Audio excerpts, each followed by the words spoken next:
Мераба, друзья мои! В этих выпусках мы вместе с вами отправимся в сказочный город Стамбул. В первом выпуске я рассказал все о жилье, еде, транспорте, ценах и нашем первом дне в Стамбуле, как мы добирались до отеля, заселялись, а также наши первые эмоции. В этом выпуске мы продолжим исследовать Стамбул. Мы начинаем познавательный обзор самых интересных достопримечательностей Стамбула. Мы посетим следующие достопримечательности: ипподром и площадь Султан Ахмед, собор Святой Софии, Голубую мечеть, мечеть Сулеймания, дворец Топкапы, цистерну Базилика, парк Миниатюрк, крепость Румели-Хисар, Галатскую башню, несколько музеев, прогуляемся по Босфору и многое-многое другое. Самой лучшей благодарностью от вас будет лайк, подписка, комментарий и поделиться данным роликом со своими друзьями. Не забывайте про ролики из других стран и городов на моем канале Travel Forever.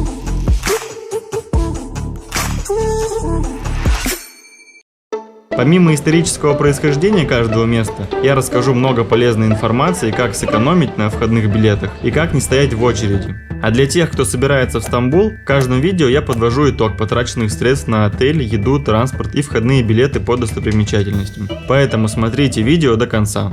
За первый день в Стамбуле мы потратили 2500 рублей на еду и транспорт, а также 25 тысяч рублей на билет за самолет и оплаченный отель за 6 дней на двоих в Стамбуле. На все это шестидневное путешествие по Стамбулу у нас было только 50 тысяч рублей. Сможем ли мы уложиться в такой бюджет, вы узнаете в конце выпуска. При достижении 300 лайков выходит следующее видео о Стамбуле. Друзья, если вы любите путешествовать и планируете куда отправиться в следующий раз, то советую заглянуть на канал Top Travel, где вы узнаете множество интересных фактов и топы из различных городов и стран. Лично для себя я отметил несколько привлекательных мест для будущих путешествий. А знаете ли вы страны, где россияне тратят больше всего денег? Или топ стран, где вообще не встретишь русских туристов? В общем, переходим, смотрим и подписываемся. Ссылка есть в описании.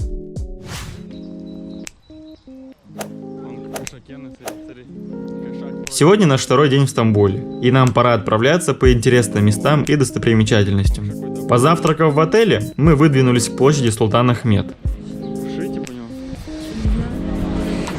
Вот, время сколько у нас? 10 часов, да? Уже дофига народу.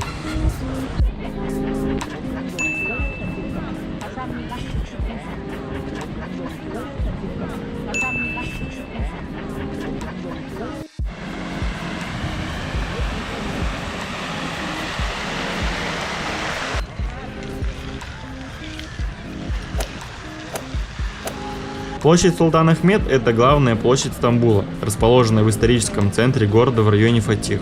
Состоит она из двух частей. Первая – это площадь между Айя Софией и Голубой мечетью, в центре которой расположен фонтан. И вторая – это площадь ипподрома, на которой до нашего времени сохранились колонны и обелиски, установленные в византийский период, а также немецкий фонтан в неовизантийском стиле, подаренный Германской империей и являющийся источником чистой воды.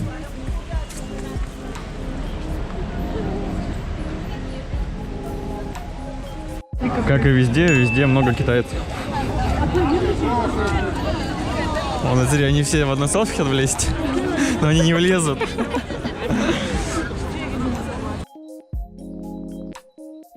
Так, а при чем же здесь лошадиные бега и обелиски, спросите вы? Ну давайте разбираться. Стоит окунуться во времена Византийской империи. Византия – это государство, сформировавшееся в 395 году вследствие раздела Римской империи на западную и восточную части после смерти императора Феодосия I. Чуть более чем через 80 лет после раздела Западная Римская империя прекратила свое существование, оставив Византию единственной исторической, культурной и цивилизационной частью, оставшейся от Древнего Рима. И просуществовала она на протяжении почти 1000 лет, вплоть до 1453 года. В то время именно здесь, на современной площади Султан Ахмед, располагался огромный стадион – ипподром. Помимо гонок и лошадиных забегов с колесницами, ипподром являлся центром общественной жизни всего города. Вмещал он по меньшей мере 100 тысяч человек. Построенный по образцу знаменитого римского ипподрома, циркуса Максимуса, Константинопольский ипподром имел около 500 метров в длину и был немного шире 100 метров. Напомню, что видеообзор города Рима и его достопримечательностей уже есть на моем канале Travel Forever. Переходим, смотрим, комментируем.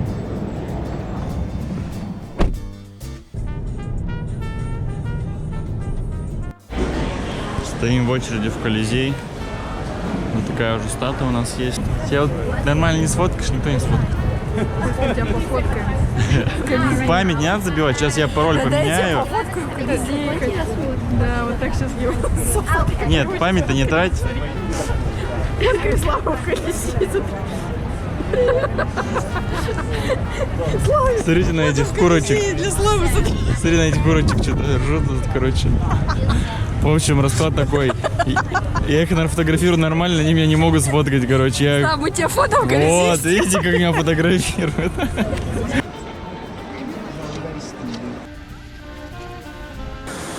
Это пипец полный.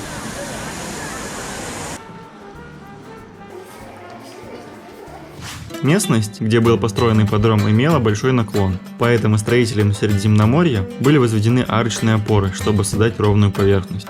Если взглянуть на современные карты Стамбула, то легко можно обнаружить сохранившуюся дугообразную стену ипподрома. Как раз таки напротив нее и располагался наш отель Family Istanbul.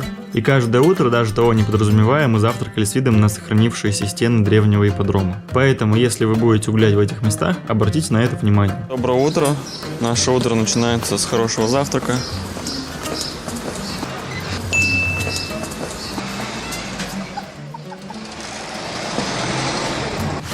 Сейчас на этом месте сохранились два обелиска. Обелиск Константина X века, собранный из каменных блоков. В прошлом он был обшит позолоченными и бронзовыми плитами с изображением военных побед Василия Македонянина. И древнеегипетский обелиск Феодосии, привезенный из Египта и воздвигнутый императором Римской империи Феодосием Великим в 390 году нашей эры. А также античная бронзовая змеиная колонна. Изначально колонна имела 3 головы змеи, но в 1700 году она была частично разрушена. Одна из змеиных голов находится в археологическом музее Стамбула, который мы посетим немного позже. Придя на площадь Султана Ахмед к 10 утра, мы планировали посмотреть музей Айя София и Голубую мечеть, без очереди. Но так сильно мы никогда не ошибались. Вот среда очередь. В Айя София. Поздравляю, пупсик. Погода потихоньку портилась, а стоять под дождем мы не хотели. Тут мы вспомнили, что существует специальная карта Museum Pass, которая позволяет проходить в некоторые достопримечательности Стамбула бесплатно и без очереди, в том числе и в собор Святой Софии. Всего таких мест 12. Помимо этого, в некоторые достопримечательности действует дополнительная скидка на входной билет. Стоимость карты постоянно меняется. В 2019 году мы покупали данную карту за 185 лир на человека. Это около 2000 рублей. Каждый год цена меняется. Насколько мне известно, сейчас стоимость составляет 325 лир. Более подробно вы можете ознакомиться на официальном сайте перед посещением. Но если говорить коротко, карту стоит брать лишь в том случае, если вы планируете посетить все или хотя бы большую часть достопримечательностей из списка, указанных к этой карте. А также если вы хотите пройти без очереди в Айю Софию или дворец Топкапы. Приобрести карту можно онлайн или в кассах музеев, на которые распространяется ее действие. Стоять в очереди за картой в главную достопримечательность Стамбула, а это дворец Топкапы и Айя София, не стоит, так как там всегда самые длинные очереди. Поэтому мы решили приобрести Museum карт в кассе археологического музея, который расположен всего в 500 метрах от Айя Софии. В археологический музей очереди практически не было. Купив карту Museum Pass, мы решили сразу посетить данное место. Отмечу сразу, это самый нескучный музей, который мы посетили в жизни. Мы зависли в этом месте на целых 4 часа, а для осмысления многих экспонатов, я думаю, понадобится еще больше времени. Археологический музей Стамбула – это один из важнейших музеев города, который находится в центре турецкой столицы, рядом с парком Гульхане и дворцом Топкапы. Это большой музейный комплекс, где хранятся сотни ценнейших экспонатов, принадлежащих разным эпохам и цивилизациям. Строительство галереи инициировал в 19 веке местный художник и археолог по имени Осман Хамди Бей. Многие годы он вел борьбу за сохранение памятников истории, добивался принятия закона о том, чтобы из Турции было запрещено выводить культурные ценности. Важный момент для туристов. Комплекс музейных помещений включает в себя 3 здания. Рядом с кассами расположен музей Древнего Востока, основное здание археологического музея и напротив него небольшое здание из ростового павильона, посвященное изделиям из керамики. Главное здание поделено еще на 2 отделения. Помещение, где лежат различные саркофаги, и основное помещение музея. Также снаружи расположено огромное количество экспонатов и даже свое кафе. До посещения данного места мы предполагали, что здесь только одно здание. Поэтому, если вы соберетесь посетить данное место, не забудьте про это. Закладывайте на посещение археологического музея не меньше половины дня. Если вы не приобретаете карту Museum Pass, то дети 12 лет проходят бесплатно, а стоимость посещения для взрослых составляет 50 турецких лир. Первым делом мы решили зайти в возрастовый павильон, который размещен в здании 15 столетия, в котором когда-то отдыхали падишахи. В израстовом павильоне выставлены глиняные изделия. Львиная доля из них – это посуда и предметы интерьерного декора, расписанные вручную. Здесь есть возможность вдоволь насладиться красотой керамики, так как эту плитку когда-то применяли для украшения таких известных святынь, как мечеть Султана Ахмета, голубая мечеть, и мечеть Рустема Паши. В этой секции экспонируется керамика, изготовленная османскими и сельджукскими ремесленниками. Смотри, какое-то лицо, там птичка это или что это? Это, по-моему, твоя фотка. Ира, это твоя фотка с утра, ну-ка. Похоже.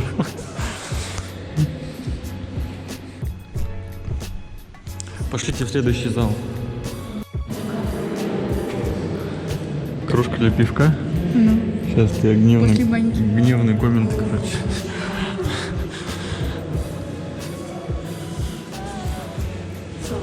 Салатница. Ну, в Икее почти такие, чтобы без цветочков. Только за 2000 рублей, да?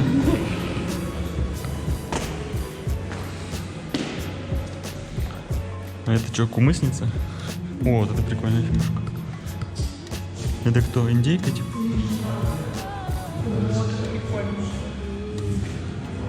О, прикольно, с кораблем.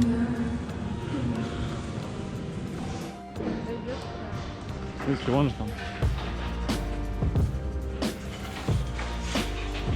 Далее мы отправились в главное здание, в секцию Древнего Востока, расположенное в самом дальнем углу. Гашак сидит, фигарит, чух-чух-чух, за бабочкой бежал, походу. Че, Ир, как тебе? Нормально.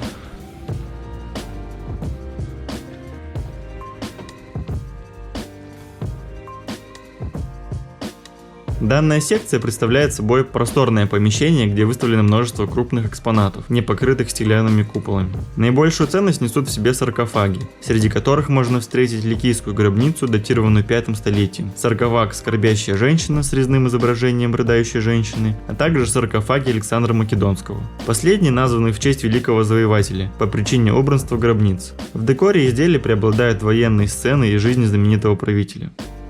На многих из этих объектов до наших дней сохранилась подлинная краска. На втором этаже мы застали выставку Ларисы.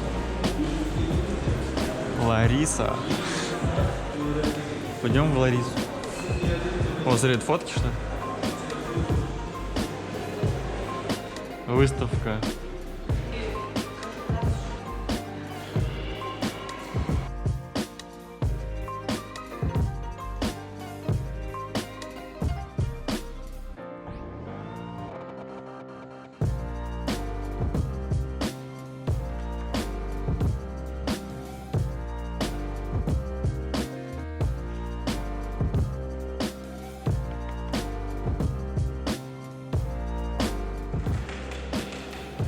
А, это вот здесь типа выкапывали, да?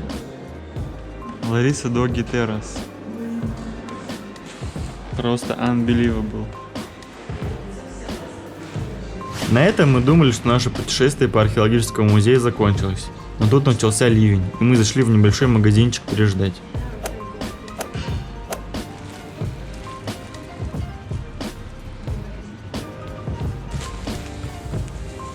Блин, футболки прикольные, да?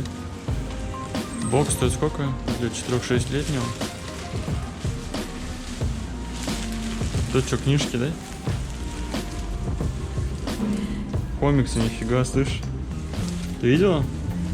Офигеть. Вот это реально интересно, наверное, кажется, читать. Ну, чем просто книжку без картинок. Слышь, уровень развития комикс. Читаю комиксы.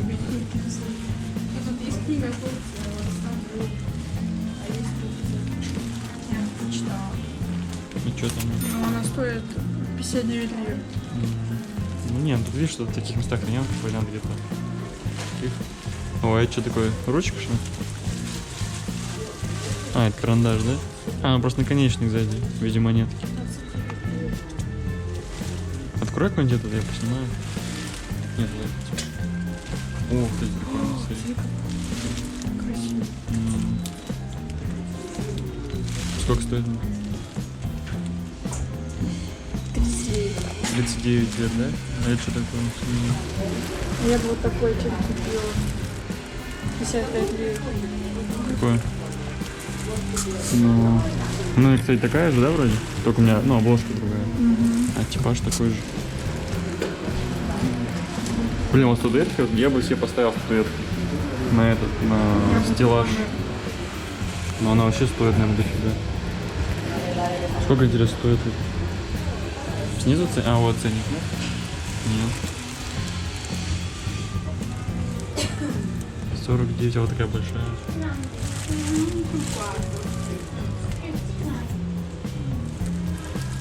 $79 или 179. 179, нифига себе. Я бы себе вот такую купил, и какую-нибудь одну такую.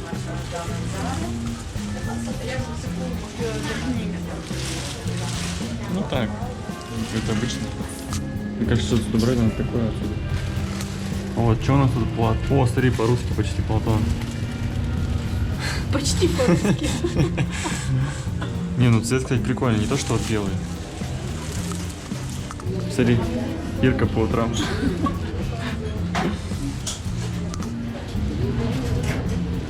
Вот такие стоят. Сколько они? 75.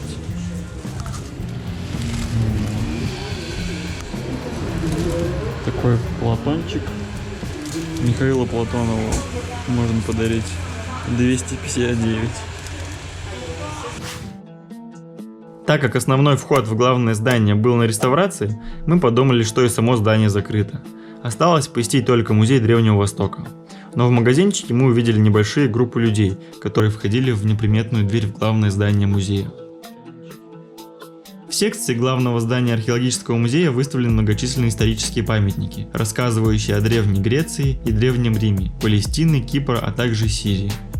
Часть экспонатов сохранилась полноценно, а другие лишь фрагментально.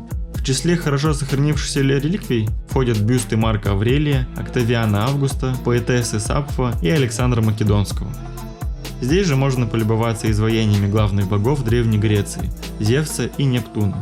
Также сохранилась часть скульптуры Афродиты.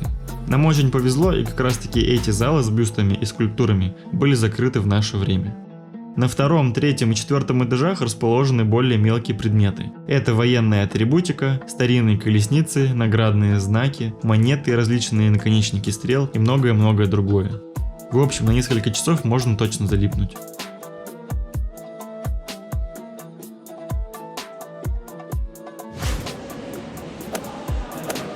В последнюю очередь мы посетили музей Древнего Востока, вход в который расположен буквально в 5 метрах от кассы археологического музея. Здесь представлены артефакты, собранные с различных территорий бывшей Османской империи в доисламское время. Большинство крупных экспонатов не защищено стеклянными куполами и витринами. Их можно рассмотреть вблизи и сфотографироваться на фоне керамического панно или огромных статуй диких животных. Среди экспонатов находят статуи гигантских размеров из Йемена и глиняные таблички, являющиеся копией знаменитого Кадешского договора. Также в музее есть панели с цветной керамической отделкой, а также разнообразные покрытые глазурью кувшины и амфоры. Помимо этого в музее можно встретить предметы, найденные на территории Месопотамии и Египта, различные обелиски, скульптуры и украшения. Залы Древневосточного музея заполнены статуями, керамической посудой, ювелирными украшениями и разнообразными предметами быта, созданные до нашей эры и в более поздние времена. О, вот прикольный, смотри. На Путина похож. Путя? Реально. Он уже тогда был.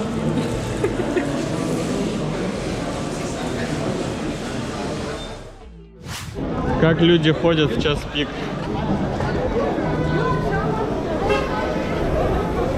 Это типа дорога сейчас. После археологического музея мы решили подкрепиться. По отзывам на Google Maps мы нашли заведение под названием Балкан Лакантоси. Это сеть столовых, где очень приятные цены и представлены вкусные местные блюда. Мы решили проверить, так ли это на самом деле. Так, вот это суп, салат, паста, мясо, и баклажаны, да? И у тебя что там, омлет какой-то? Это говядина по-французски, типа. Ну, типа говядина по-французски и 2 чая, это все вместе вышло, сколько там? 50. Ну, 500 чем-то там. 500 лир. Ой, 50 лир. 50 лир, это умножаем на 12. Вот. 600 рублей. Да, в принципе, недорого на двоих. Посещение музея Айя София мы решили отложить до следующего утра, чтобы прийти пораньше и рассмотреть все не спеша, без огромного количества туристов. Но чтобы не тратить драгоценное время, мы отправились в музей мозаики в Стамбуле, который входит в список по музейной карте Стамбула Museum Pass. При наличии карты Museum Pass вход бесплатный. Если же карты нет, то билет вам обойдется в 20 турецких лир. Представленные мозаики были обнаружены случайно в 1930-х годах во время строительных работ. Раньше на этом месте располагался величественный императорский дворец Константина, который был резиденцией византийских императоров и их придворных чиновников. Его активно использовали с 330 по 1453 года. Сегодня туристы имеют возможность полюбоваться самыми разнообразными фрагментами мозаик, от совсем миниатюрных до огромных, сторона которых доходит до 6 метров. Найденные мозаики состоят из миллионов стеклянных, терракотовых и известковых кубиков. Самая большая – это напольная мозаика, изображающая всевозможные сцены византийской повседневной жизни, сцены природы, охоты и игр детей. Практически все представленные мозаики датируются 6 веком нашей эры. Ну что, на верблюде? Где у верблюда горбы? Смотри, с попугаем, это Юлий Цезарь.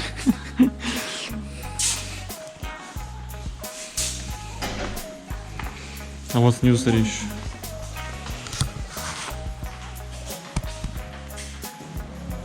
И что тут, дорога это ковер? Да, конечно. Вон Галатская башня строят.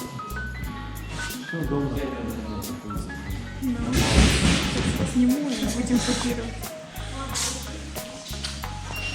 А вот вниз нельзя войти? Вот смотри, вроде можно. Шли вниз?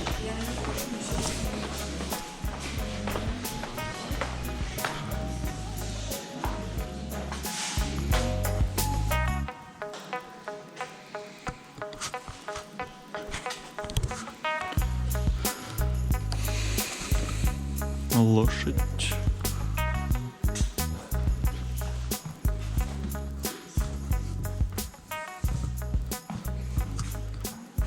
Ирка. Блин, это очень низко. Приходится же наклоняться. За второй день в Стамбуле мы так и не посетили Айю Софию и Голубую мечеть, которые вы увидите уже в следующем выпуске. За этот день мы потратили 2800 рублей на карты Museum Pass и 1000 рублей на еду и запеченную кукурузу. В итоге к 25 тысячам прибавилось еще 4000 рублей. Всего потрачено 29 тысяч рублей, включая перелеты и отели на двоих. Из плюсов за этот день можно отметить приобретение карты Museum Pass, по которой мы посетим еще множество достопримечательностей Стамбула бесплатно и без очереди.